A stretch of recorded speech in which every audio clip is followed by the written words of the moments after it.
Welcome back to another Battlefield 6 REDSEC tutorial. In this video, I'm going to show you how you can optimize your graphic settings for this game. So let's get started right away. First of all, open up Battlefield 6 REDSEC on your device. And once you are taken into the main lobby, just click on the gear icon at the top section. This will open up the settings page. Now from here, go into graphics, and you can find your performance preset as various graphic quality levels. You may use the performance preset option, which has various different presets. There is the auto balanced option, the auto performance option, and the custom option. Underneath this, you can choose the graphic quality. Make sure to observe your video memory that is being used at the bottom right corner.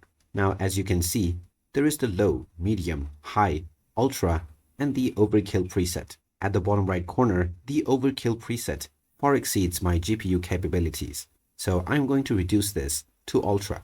And as you can see, the ultra preset still requires a little bit more resources than what I actually have. So I'm going to further reduce this to high. And now the required resources is somewhat below my maximum GPU.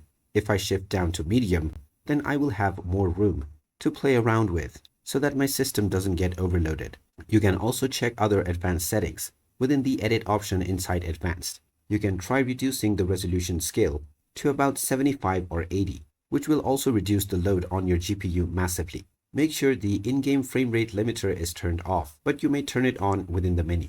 You have the option to use various upscaling techniques, ranging from DLSS, FSR, as well as XeSS. Try using various different of these options, and the rest is all just hidden trial. You can also try enabling frame generation, as well as future frame rendering, which will further reduce the hardware strain. And there you have it.